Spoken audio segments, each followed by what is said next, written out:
ಉಳುವ ಯೋಗಿಯ ನೋಡಲ್ಲಿ. ನಮಸ್ಕಾರ.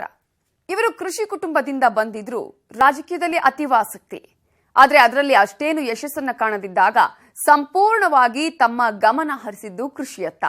ಸ್ನೇಹಿತರ ಮತ್ತು ವಿಜ್ಞಾನಿಗಳ ಮಾರ್ಗದರ್ಶನದಲ್ಲಿ ಇವತ್ತು ಪ್ರಗತಿಪರ ರೈತರಾಗಿ ಹೊರಹೊಮ್ಮಿದ್ದಾರೆ. ಈ ಬಾರಿ ಬೆಳೆದ ಕಲ್ಲಂಗಡಿಯಿಂದ ಅಧಿಕ ಇಳುವರಿ ಪಡೆಯುವಲ್ಲಿ ಯಶಸ್ವಿಯಾಗಿದ್ದಾರೆ. ಪ್ರಭು ಕಡಾಡಿ ಬೆಳಗಾವಿ ಜಿಲ್ಲೆ ಗೋಕಾಕ್ ತಾಲೂಕಿನ ನಿವಾಸಿ. ಇರೋದು 20 ಎಕರೆ ಜಮೀನು. ಪಿಯುಸಿವರೆಗೆ ಓದಿರೋ ಇವರು ಕೃಷಿಗಿಂತ ಹೆಚ್ಚಾಗಿ ತಮ್ಮ ಗಮನ ಹರಿಸಿದ್ದು ರಾಜಕೀಯದತ್ತ. ಆದರೆ ಅದರಲ್ಲಿ ಅಷ್ಟೇನೂ ಯಶಸ್ಸನ್ನ ಕಾಣದೇ ಇದ್ದಾಗ ಸಂಪೂರ್ಣವಾಗಿ ಕೃಷಿಯಲ್ಲಿ ತೊಡಗಿಕೊಳ್ಳೋ ನಿರ್ಧಾರ ಮಾಡ್ತಾರೆ. ಆಗ ಇವರ ನೆರವಿಗೆ ಬಂದವರೇ ಈ ಭಾಗದ ಪ್ರಗತಿಪರ ರೈತ ಸ್ನೇಹಿತ ರಾಜು ಬೈರುಗೋಳ. ಸ್ನೇಹಿತನ ಸಲಹೆ, ತೋಟಗಾರಿಕೆ ವಿಜ್ಞಾನಿಗಳ ಮತ್ತು ಅಧಿಕಾರಿಗಳ ಮಾರ್ಗದರ್ಶನದಿಂದ ಇಂದು ಆಧುನಿಕ ಬೇಸಾಯ ಕ್ರಮಗಳನ್ನು ಅಳವಡಿಸಿಕೊಳ್ಳುವ ಮೂಲಕ ತಮ್ಮ ಕೃಷಿಗೆ ಹೊಸದೊಂದು ರೂಪ ಕೊಟ್ಟಿದ್ದಾರೆ. ಇಲ್ಲಿ ನೀವು ನೋಡ್ತಾ ಇರೋದು ವಿನೂತನ ಬೇಸಾಯ ತಾಂತ್ರಿಕತೆಗಳನ್ನು ಅಳವಡಿಸಿಕೊಂಡು ಬೆಳೆದಂತ ಕಲ್ಲಂಗಡಿ ಬೆಳೆ. ಅಧಿಕ ಇಳುವರಿ ಸಾಮರ್ಥ್ಯವಿರೋ ಖಾಸಗಿ ಕಂಪನಿಯ ತಳಿಯ ಆಯ್ಕೆ ಜೊತೆಗೆ ಏರುಮಡಿ, ಡ್ರಿಪ್ ಮತ್ತು ಪ್ಲಾಸ್ಟಿಕ್ ಮಲ್ಚಿಂಗ್ ಅಳವಡಿಸಿಕೊಂಡು ಉತ್ಕೃಷ್ಟವಾಗಿ ಬೆಳೆ ಬೆಳೆದಿದ್ದಾರೆ. ಅಷ್ಟೇ ಅಲ್ಲ, ಬೆಡ್ಗಳ ಮಧ್ಯೆ ಹೆಚ್ಚು ಅಂತರ ಕೊಟ್ಟು ನಾಟಿ ಮಾಡಿದ್ದು ಅದರಿಂದ ವಿವಿಧ ಪ್ರಯೋಜನಗಳನ್ನ ಪಡ್ಕೊಂಡಿದ್ದಾರೆ ಪ್ರಭು ಕಡಾಡಿ. ನಾವು ಮೊದಲೆಲ್ಲ 6-6.5 ಫೂಟ್ ಬೆಡ್ ಮಾಡಿ ಹಚ್ತಿದ್ವಿ. ಅವಾಗ 6,200 ಸಸಿ ಕುಂತಿದ್ವು ಒಂದು ಎಕರೆಗೆ. ಈಗ ಒಂದು ಎಕರೆಗೆ 4,000 ಸಸಿ ಕೂತಾವು. ಈಗ ಬೆಡ್ 9 ಫೂಟ್ ಅಂತರ ಐತಿ. ಬೆಡ್ ಅಂದ್ರೆ ಬೆಡ್ಡಿಗೆ ಸಸಿ ಅಂದ್ರೆ ಸಸಿಗೆ 2 ಫೂಟ್ ಐತಿ. ನಮಗೆ ಇದ್ರೊಳಗೂ 2,000 ಸಸಿ ಸೇವ್ ಅದು. 2,000 ಸಸಿ ಅಂದ್ರೆ ಒಂದು ಸಸಿಗೆ 3 ರೂಪಾಯಿ. ಒಂದು ಸೀಟ್ ಮಲ್ಚಿಂಗ್ ಉಳಿತು ನಮ್ಮದು. ಒಂದು ಸೀಟ್ ಮಲ್ಚಿಂಗ್ ಅಂದ್ರೆ 2,150 ರೂಪಾಯಿ ಒಂದು ಸೀಟ್ ಮಲ್ಚಿಂಗ್ದಾಗ ಉಳಿತು. 6,000 ರೂಪಾಯಿ ಸಸಿ ಒಳಗೆ ಉಳಿದು ಪ್ಲಸ್ ನೀರು ಕಡಿಮೆ ಇತ್ತು. ಟೋಟಲ್ದಾಗ ಇದು ನಮ್ಮ ಅಂದಾಜಲ್ಲೇ ಒಂದು ಎಕರೆ ಹಿಂದೆ ಕಮ್ಮಿ ಅಂದ್ರೂ 15,000 ರಿಂದ 20,000 ರೂಪಾಯಿ ಮೊದಲು ಇಲ್ಲೇ ಉಳಿತಾಯ ಆಗೈತಿ. ಈಲ್ಡು ಜಾಸ್ತಿ ಬಂದೈತಿ ಸ್ಪೇಸ್ ಜಾಸ್ತಿ ಇಡುವುದರಿಂದ. ಒಟ್ಟು ಇಲ್ಲಿ 2.5 ಎಕರೆಯಲ್ಲಿ ಕಲ್ಲಂಗಡಿ ಬೆಳೆಯಲಾಗಿದ್ದು ಎಕರೆಗೆ ಅಂದಾಜು 4,000 ಸಸಿಗಳನ್ನ ನಾಟಿ ಮಾಡಲಾಗಿದೆ. ಪ್ರಸ್ತುತ ಬೆಳೆ ಕಟಾವಿಗೆ ಬಂದಿದ್ದು ಪ್ರತಿ ಕಾಯಿಯ ತೂಕ 5 ರಿಂದ 6 ಕೆಜಿ ಇದೆ. ಒಟ್ಟು ಎಕರೆಗೆ 25 ರಿಂದ 30 ಟನ್ ಇಳುವರಿ ಪಡೆಯೋ ನಿರೀಕ್ಷೆ ಇದೆ. ಹಣ್ಣನ್ನ ಗೋವಾ ಮಾರುಕಟ್ಟೆಗೆ ಕಳುಹಿಸ್ತಾ ಇದ್ದು ಕೆಜಿಗೆ 6 ರೂಪಾಯಿ ಬೆಲೆ ಸಿಕ್ಕಿದೆ ಅಂತಾರೆ ರೈತರು. ಈಲ್ಡ್ ಜಾಸ್ತಿ ಬರಕ್ಕೆ ಕಾರಣ ಅಂದ್ರೆ ಇದು ಸ್ಪೇಸ್ ಜಾಸ್ತಿ ಇರೋದ್ರಿಂದ ಗಾಳಿ ಆಡೋದಕ್ಕಾತು ಇದಾತು ಫ್ರೂಟ್ಸ್ ಸಂಖ್ಯೆನೂ ಜಾಸ್ತಿ ಬತ್ತು. ಪ್ಲಸ್ ನಮಗೆ ಇನ್ನೊಂದು ಏನಾಗ್ಬಿಟ್ಟು ಸೈಜ್ ಭಾಳ ದೊಡ್ಡದು ಬತ್ತು.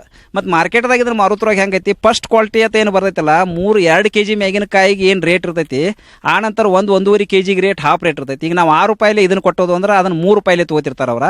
ಈಗ ನಮಗೆ ಫಸ್ಟ್ ಕ್ವಾಲಿಟಿನ 25 ಟನ್ ಬರ್ತದ, ಸೆಕೆಂಡ್ ಕ್ವಾಲಿಟಿ ಒಂದು 6-7 ಟನ್ ಬತ್ತು. ಕಾಯಿ ಸೈಜ್ 5.5 ರಿಂದ 6 ಕೆಜಿ ಕಾಯಿ ಐತಿ. ಈಗ ಒಂದು ಕಾಯಿ ಈಗಾಗಲೇ ನಮ್ಮದು ಕಟಿಂಗ್ ಸ್ಟಾರ್ಟ್ ಐತಿ. ಈಗಾಗಲೇ ಗೋವಾ ಕೊಟ್ಟೋದು ನಾವು 6,000 ರೂಪಾಯಿ ಟನ್, ಎಕರೆಗೆ 25 ಟನ್ ಫಸ್ಟ್ ಕ್ವಾಲಿಟಿ ಒಳಗೆ ಬೀಳೈತಿ. ಇನ್ನೂ 3-4 ಟನ್ ಉಳಿದೈತಿ, ಅದನ್ನು 3-4 ಟನ್ ತೆಗಿತಾನೆ ಅಂದಾರ ಅವರು. ಇದು ನಮ್ಮ ಸ್ನೇಹಿತರಾದಂಥ ಪ್ರಭು ಕಡಾಡಿ ಅವರ ತೋಟದಲ್ಲಿದ್ದೀವಿ.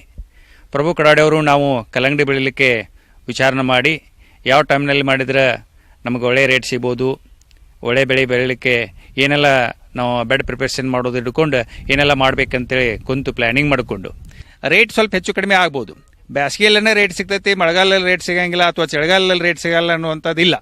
ಅಕ್ಟೋಬರ್ದಲ್ಲಿ ನಾವು 20 ರೂಪಾಯಿ ಕೆಜಿಯನ್ನು ಕೊಟ್ಟಿದ್ವಿ, ಇವತ್ತು 6 ರೂಪಾಯಿ ಕೆಜಿ ಕೊಟ್ಟಿದ್ವಿ. ಇದು ಮುಂದಿನ ದಿನಗಳಲ್ಲಿ 10-12 ರೂಪಾಯಿ 15 ರೂಪಾಯಿ 30 ರೂಪಾಯಿ ಕೆಜಿ ತನಕನೂ ಹೋಗೈತಿ. ಸರಾಸರಿ 10 ರೂಪಾಯಿ ರೇಟ್ ಸಿಕ್ಕರೆ 2.5 ಲಕ್ಷ ರೂಪಾಯಿ ಆಗ್ತೈತಿ. ಅದರಲ್ಲಿ 70,000 ರೂಪಾಯಿ ಖರ್ಚು ತೆಗೆದ್ರೆ 1,80,000 ರೂಪಾಯಿ ಅದನ್ನು ತೊಗೋಬೋದು. ಒಂದೊಂದು ವೇಳೆ ನಮಗೆ ರೇಟ್ ಕಡಿಮೆ ಇದ್ರೂ ಕೂಡ ಒಂದ್ಸಲ ಹೆಚ್ಚು ರೇಟ್ ತೊಗೊಂತಿರ್ತೀವಿ. ಸರಾಸರಿ ಲೆಕ್ಕ ಮಾಡಿದಾಗ 1,50,000 ಹಿಡ್ಕೊಂಡು 1,80,000 ತನಕನೂ ಕಲ್ಲಂಗಡಿ ಬೆಳೆಯಿಂದ ನಾವು ಲಾಭದಾಯಕ ಬೆಳೆಯನ್ನ ಮಾಡಿ ಕಲ್ಲಂಗಡಿ ಬೆಳೀಲಿಕ್ಕೆ ಸಾಧ್ಯತೆ. ಇಂದು ಹಲವಾರು ರೈತರು ಕಲ್ಲಂಗಡಿ ಬೇಸಾಯದಲ್ಲಿ ತೊಡಗಿಕೊಂಡಿದ್ದಾರೆ. ಆದರೆ ಉತ್ತಮ ಫಸಲು ಮತ್ತು ಒಳ್ಳೆ ಆದಾಯ ಗಳಿಸುವಂತವರು ಇಂತಹ ಕೆಲವು ರೈತರು ಮಾತ್ರ. ಬಹಳಷ್ಟು ರೈತರು ಇನ್ನೂ ಸಾಂಪ್ರದಾಯಿಕ ಪದ್ಧತಿಯಲ್ಲೇ ಬೆಳೀತಾ ಇದ್ದು ನಿರೀಕ್ಷಿತ ಆದಾಯ ಗಳಿಸ್ತಾ ಇಲ್ಲ. ಉತ್ತಮ ತಳಿ, ನವೀನ ಬೇಸಾಯ ತಾಂತ್ರಿಕತೆಗಳ ಅಳವಡಿಕೆ, ವೈಜ್ಞಾನಿಕ ಬೆಳೆ ನಿರ್ವಹಣೆ, ಸಮಗ್ರ ಸಸ್ಯ ಸಂರಕ್ಷಣೆ, ವೈಜ್ಞಾನಿಕ ಕೊಯ್ಲು ಹಾಗೂ ಕೊಯ್ಲೋತ್ತರ ತಾಂತ್ರಿಕತೆಗಳಿಂದ ಗುಣಮಟ್ಟದ ಹಣ್ಣಿನ ಜೊತೆ ಉತ್ತಮ ಇಳುವರಿ ಪಡೆಯೋಕೆ ಸಾಧ್ಯ ಅಂತಾರೆ ತೋಟಗಾರಿಕೆ ವಿಜ್ಞಾನಿಗಳು. ಪ್ಲಾಸ್ಟಿಕ್ ಮಲ್ಚಿನಿಂದ ನಮಗೆ ಆಗುವಂಥ ಲಾಭ ಏನಂದ್ರೆ ನೀರನ್ನು ಹಾಸಿದಂಥ ನೀರು ಆವಿ ಆಗದೆ ನಾವು ಬೆಳೆಗೆ ಸರಿಯಾಗಿ ಸಿಗುತ್ತದೆ. ಮತ್ತು ಅದಲ್ಲದೆ ಇಲ್ಲಿ ನಾವು ಹಾಕಿದ ಗೊಬ್ಬರವು ಕೂಡ ಆವಿ ಆಗದೆ ಅದು ಭೂಮಿಗೆ ಒಂದು ಗಿಡಕ್ಕೆ ಸರಿಯಾಗಿ ಒದಗಿಸ್ತದೆ. ಮತ್ತಲ್ಲದೆ ಕಳೆಗಳನ್ನು ಕೂಡ ಇದರಿಂದ ನಾವು ಬಹಳಷ್ಟು ನಿಯಂತ್ರಣವನ್ನು ಮಾಡಬಹುದು.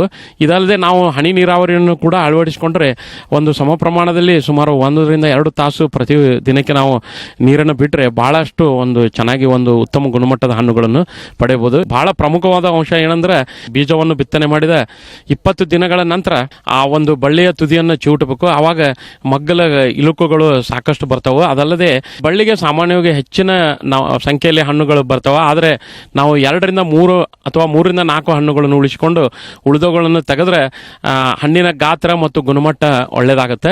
ಆಮ್ಯಾಗೆ ಈಗ ನೀವು ನೋಡ್ಬೋದು, ಇದನ್ನ ಯಾವುದೇ ಕಾರಣಕ್ಕೂ ನಾವು ಕೊಯ್ಲು ಮಾಡಿದ ನಂತರ ನೇರವಾಗಿ ನಾವು ನೆರಳಿಗೆ ಸಾಗಿಸಬೇಕು. ಯಾಕಂದ್ರೆ 2% ನೀರು ಆವಿಯಾಗಿ ಹೋದರೂ ಕೂಡ ಅದು ಮಾರುಕಟ್ಟೆಯಲ್ಲಿ ಹೆಚ್ಚಿನ ಒಂದು ಬೆಲೆ ಅದಕ್ಕೆ ಸಿಗುವುದಿಲ್ಲ.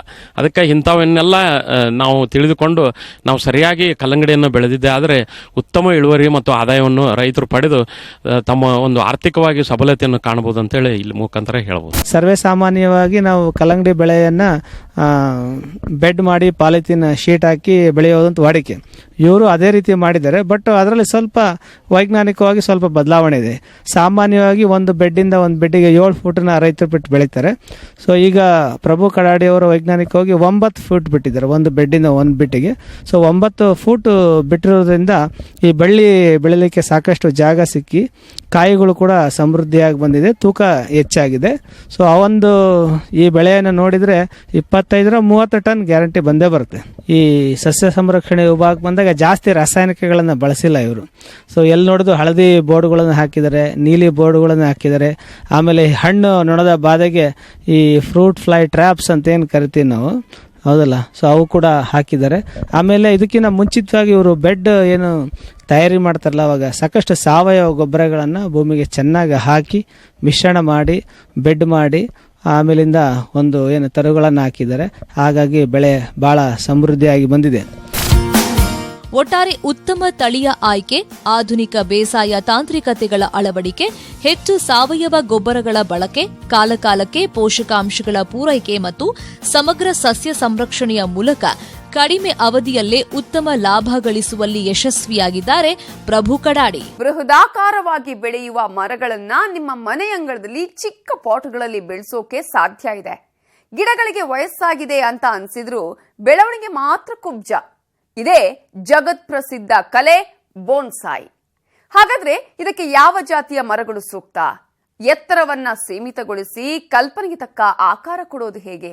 ಈ ಕುರಿತ ಕಂಪ್ಲೀಟ್ ಡೀಟೇಲ್ಸ್ ಇಲ್ಲಿದೆ. ಬೋನ್ಸಾಯಿ ಇದೊಂದು ಅದ್ಭುತ ಕಲೆ.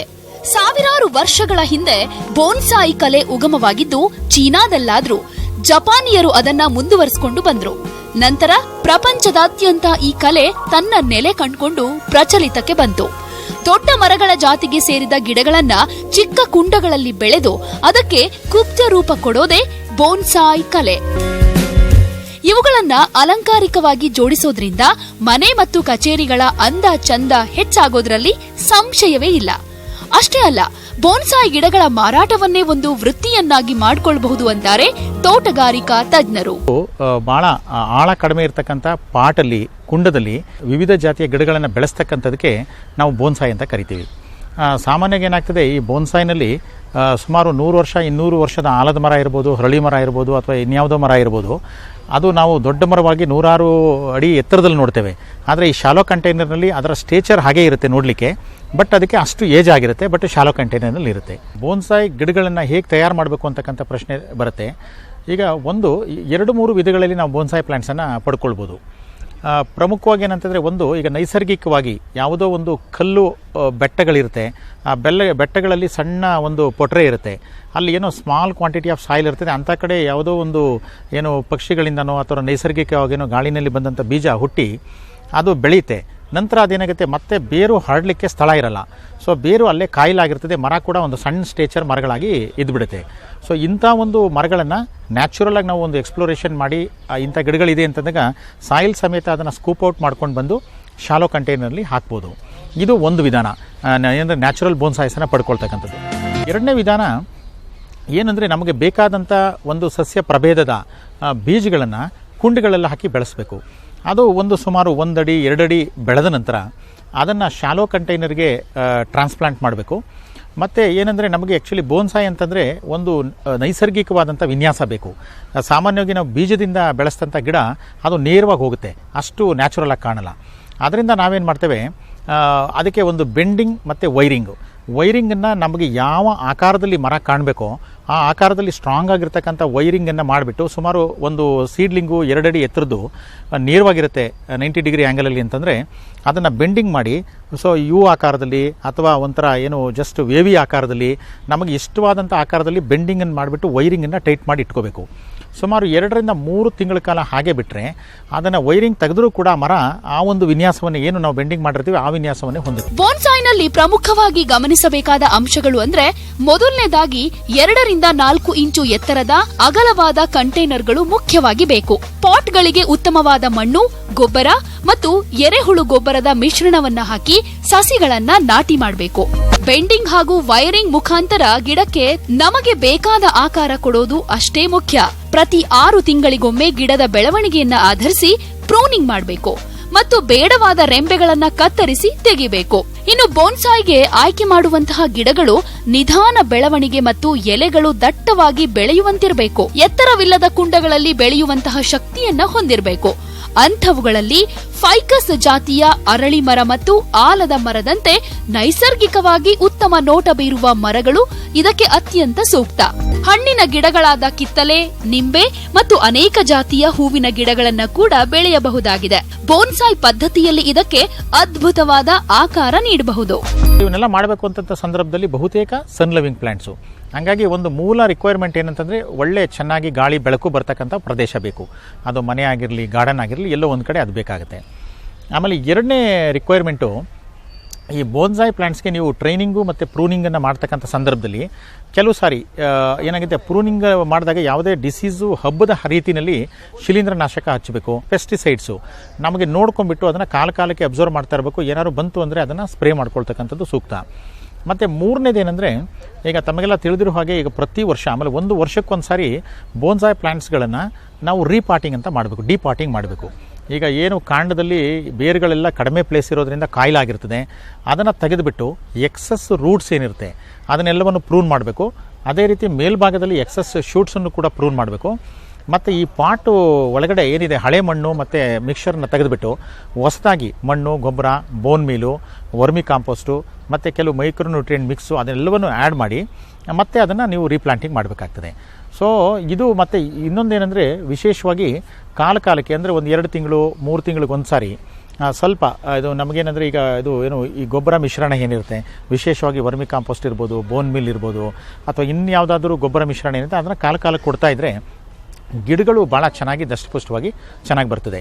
ಆಮೇಲೆ ಪ್ರಮುಖವಾಗಿ ಇನ್ನೊಂದು ನಿರ್ವಹಣೆಯಲ್ಲಿ ಗಮನಿಸಬೇಕಾದಂಥ ಅಂಶ ಅಂತಂದರೆ, ಈಗೇನು ನಾವು ಶಾಲೋ ಕಂಟೈನರ್ ಯೂಸ್ ಮಾಡ್ತೀವಿ, 1 ಕಡೆ ಅಥವಾ 2 ಕಡೆ ಡ್ರೈನ್ ಹೋಲ್ಸ್ ಇರ್ತದೆ. ಯಾವುದೇ ಕಾರಣಕ್ಕೂ ಡ್ರೈನ್ ಹೋಲ್ಸು ಬ್ಲಾಕ್ ಆಗಬಾರ್ದು. ಮತ್ತು ಇನ್ನು ಉಳಿದಂತೆ ಒಂದು ನೀರು ನಿರ್ವಹಣೆ ನಿರಂತರ, ಅದನ್ನು ಹದವರ್ತ್ಕೊಂಡು ನಾವು ಆ್ಯಕ್ಚುಲಿ ಒಂದು ವಾರದಲ್ಲಿ 2 ಸಾರಿ ಅಥವಾ 3 ಸಾರಿ ನಾವು ಹಾಕಬೇಕು. ಸೊ ಈ ರೀತಿ ಜನಗಳು ಫಸ್ಟ್ ಏನಂತಂದರೆ, ಈಗ ಬೋನ್ಸಾಯಿನ ಬೆಳೆಸೋದು ಹೇಗೆ, ಅದಕ್ಕೆ ಯಾವ ರೀತಿ ಇನ್ಪುಟ್ ಬೇಕು, ಯಾವ ರೀತಿ ಸಸ್ಯ ಪ್ರಭೇದಗಳನ್ನು ಆಯ್ಕೆ ಮಾಡಬೇಕು, ಆ ರೀತಿಯ ಒಂದು ಬೇಸಿಕ್ ಅನುಭವ ಇತ್ತು ಅಂತಂದರೆ, ಒಂದು ಕಡಿಮೆ ಪ್ರದೇಶ ಇದ್ದರೂ ಕೂಡ ಉತ್ತಮವಾಗಿ ಇದು ಬಿಸಿಲು ಮತ್ತು ಏನು ಗಾಳಿ ಆಡ್ತಕ್ಕಂಥ ಸ್ಥಳ ಇದ್ದರೆ ಒಂದು ಸಣ್ಣ ಮಟ್ಟದಲ್ಲಿ ಪ್ರಾರಂಭ ಮಾಡಿ ನಂತರ ಅದನ್ನು ದೊಡ್ಡ ಉದ್ಯಮವಾಗಿ ಕೂಡ ಕೈಗೊಳ್ಳಲಿಕ್ಕೆ ಎಲ್ಲ ವಿಪುಲವಾದಂಥ ಅವಕಾಶ. ಈ ಕಲೆಗೆ ಮುಖ್ಯವಾಗಿ ಹೆಚ್ಚಿನ ತಾಳ್ಮೆ ಬೇಕು ಮತ್ತು ಯಾವ ಜಾತಿಯ ಗಿಡಗಳಿಗೆ ಎಂತಹ ರೂಪ ಕೊಡಬೇಕು ಅನ್ನೋ ಪರಿಕಲ್ಪನೆ ಇರಬೇಕು. ಬೋನ್ಸಾಯಿ ಗಿಡಗಳನ್ನ ತಯಾರಿಸೋದು ಅಂದ್ರೆ ಅದು ನಿಸರ್ಗದೊಂದಿಗಿನ ಒಡನಾಟ. ಮನಸ್ಸಿಗೆ ಮುದ ನೀಡುವ, ದೇಹವನ್ನ ಆರೋಗ್ಯದಿಂದಿರಿಸುವುದರ ಜೊತೆಗೆ ಮನೆ ಮತ್ತು ಮನೆಯ ಅಂಗಳಕ್ಕೆ ಒಂದು ಡಿಫರೆಂಟ್ ಲುಕ್ ಕೊಡುವ ಈ ಕಲೆ ನಿಜವಾಗ್ಲೂ ಬ್ಯೂಟಿಫುಲ್. ಆದ್ರೆ ಹೆಚ್ಚು ಪ್ರಚಲಿತದಲ್ಲಿರುವಂತದ್ದು ನೈನ್. ಇದಕ್ಕೆ ರೋಗಗಳ ಬಾಧೆ ಕಡಿಮೆ ಇದ್ರೂ ಕೂಡ ಎಲೆ ಚುಕ್ಕೆ ರೋಗ ಮಾತ್ರ ಬಹುವಾಗಿ ಕಾಡುತ್ತೆ. ಇದರ ತೀವ್ರತೆ ಹೆಚ್ಚಾದಲ್ಲಿ ನಿರೀಕ್ಷಿತ ಇಳುವರಿಯನ್ನ ಕಾಣದೆ ರೈತ ನಷ್ಟಕ್ಕೆ ಗುರಿಯಾಗ್ತಾನೆ. ಆದ್ರಿಂದ ಬಾಳೆ ಬೆಳೆಗಾರರು ಈ ರೋಗವನ್ನ ನಿಯಂತ್ರಣದಲ್ಲಿಡೋದು ಬಹುಮುಖ್ಯ. ಸಿಗಟೋಕ ಎಲೆ ಚುಕ್ಕೆ ರೋಗ ಇದು ಶಿಲೀಂಧ್ರದಿಂದ ಬರುವ ಅತಿ ಮುಖ್ಯ ರೋಗ. ಬಾಳೆ ಬೆಳೆಯುವ ಎಲ್ಲಾ ಪ್ರದೇಶಗಳಲ್ಲೂ ಇದು ಕಂಡುಬರುತ್ತದೆ. ಎಲೆಯ ಹಸಿರು ಭಾಗ ನಾಶವಾಗುವುದರಿಂದ ಆಹಾರ ಉತ್ಪಾದನಾ ಕ್ರಿಯೆ ಕುಂಠಿತಗೊಳ್ಳುತ್ತದೆ. ಇದರಿಂದ ಹಣ್ಣು ಮತ್ತು ಗೊನೆಯ ಗಾತ್ರ ಚಿಕ್ಕದಾಗಿ ನೇರವಾಗಿ ಇಳುವರಿಯ ಮೇಲೆ ಪ್ರತಿಕೂಲ ಪರಿಣಾಮ ಬೀರುತ್ತದೆ. ಕೆಲವು ಸಂದರ್ಭಗಳಲ್ಲಿ 50% ಹಾನಿಯಾಗಿರುವ ಉದಾಹರಣೆಗಳು ಇವೆ. ಪಚ್ಚಬಾಳೆ G9ನಲ್ಲೂ ಇದರ ಬಾಧೆ ಕಂಡುಬರುವುದರಿಂದ ರೈತರು ಈ ಬಗ್ಗೆ ಹೆಚ್ಚು ಎಚ್ಚರ ವಹಿಸಬೇಕು ಅಂತಾರೆ ತಜ್ಞರು. G9 ಬಾಳೆಗೆ ಅಥವಾ ಪಚ್ಚಬಾಳೆಗೆ ಬರ್ತಕ್ಕಂಥ ಪ್ರಮುಖವಾದ ರೋಗ ಅಂತ ಹೇಳಿದ್ರೆ ಸಿಗೋಟೋಕ ಎಲೆಚುಕ್ಕೆ ರೋಗ. ಸಿಗೋಟೋಕ ಎಲೆಚುಕ್ಕೆ ರೋಗ ಅಂತಕ್ಕಂಥ ರೋಗ ಏನಿದೆ, ಇದು ಪ್ರಾರಂಭದ ಹಂತದಿಂದ ಹಿಡಿದು ಅಂದ್ರೆ 2 ತಿಂಗಳ ಹಂತದಿಂದ ಹಿಡಿದು ನಮಗೆ ಗೊನೆ ಕಡಿಯುವ ಹಂತದ ಎಲ್ಲ ಒಂದು ಬೆಳವಣಿಗೆ ಹಂತದಲ್ಲಿ ಕಾಡ್ತಕ್ಕಂಥ ಒಂದು ಪ್ರಮುಖವಾದ ರೋಗ ಅಂತ ಹೇಳಿದ್ರೆ ತಪ್ಪಾಗಲಾರದು. ಮತ್ತೆ ಈ ರೋಗ ಎಲ್ಲಿ ಯಾವ ವಾತಾವರಣದಲ್ಲಿ ಜಾಸ್ತಿ ಬರುತ್ತಪ್ಪ ಅಂತ ಹೇಳಿದ್ರೆ, ಯಾವ ಒಂದು ನೆಲದಲ್ಲಿ ನಮಗೆ ನೀರು ಹೆಚ್ಚಾಗಿ ನಿಲ್ತದೆ ಅಥವಾ ನೀರು ಚೆನ್ನಾಗಿ ಬಸಿಯೋದಿಲ್ಲ ಅಂತ ಕಡೆ ನಾವು ನಾಟಿಯನ್ನು ಮಾಡಿದ್ದೆ. ಅದರಲ್ಲಿ ಅಂತ ಒಂದು ತಾಕಗಳಲ್ಲಿ ಅಂತ ಒಂದು ಬಾಳೆ ಪ್ರದೇಶಗಳಲ್ಲಿ ನಾವು ಹೆಚ್ಚಾಗಿ ಈ ಸಿಗೋಟೋಕ ಅಂತಕ್ಕಂಥ ಒಂದು ಎಲೆಚುಕ್ಕೆ ರೋಗವನ್ನು ನಾವು ನೋಡ್ತಾ ಬಂದಿದ್ದೇವೆ.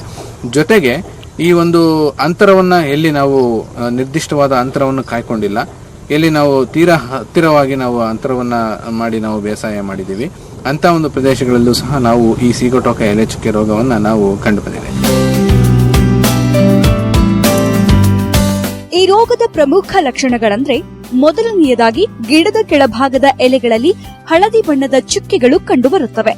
ಕಾಲಕ್ರಮೇಣ ಅದು ಇಡೀ ಎಲೆಗೆ ಹರಡಿ ಕಂದು ಬಣ್ಣಕ್ಕೆ ತಿರುಗಿ ಕೊನೆಗೆ ಕಪ್ಪಾಗುವುದನ್ನ ನೋಡಬಹುದು. ಈ ಚುಕ್ಕೆಗಳು ನೋಡೋಕೆ ಹಕ್ಕಿಯ ಕಣ್ಣಂತೆ ಕಾಣೋದ್ರಿಂದ ಇದನ್ನ ಬರ್ಡ್ಸ್ ಐ ಸ್ಪಾಟ್ ಅಂತ ಕೂಡ ಕರೆಯುವುದುಂಟು. ಈ ರೋಗ ಬಂದ ಗಿಡಗಳಲ್ಲಿ ಆಹಾರದ ಉತ್ಪಾದನೆ ಕಡಿಮೆಯಾಗಿ ಗಿಡಗಳು ಸರಿಯಾಗಿ ಬೆಳವಣಿಗೆ ಆಗುವುದಿಲ್ಲ. ಜೊತೆಗೆ ಗೊನೆ ಬರುವ ಸಮಯದಲ್ಲಿ ಈ ರೋಗ ತೀವ್ರವಾಗಿದ್ದರೆ ಗೊನೆಗಳ ತೂಕ ಹಾಗೂ ಕಾಯಿಗಳ ಗುಣಮಟ್ಟ ಕಡಿಮೆಯಾಗಿ ಇಳುವರಿ ಕುಂಠಿತಗೊಳ್ಳುತ್ತದೆ. ಆದ್ರಿಂದ ಈ ರೋಗದ ನಿಯಂತ್ರಣಕ್ಕೆ ಸೂಕ್ತ ಕ್ರಮಗಳನ್ನ ಅನುಸರಿಸಬೇಕು ಅಂತಾರೆ ತಜ್ಞರು.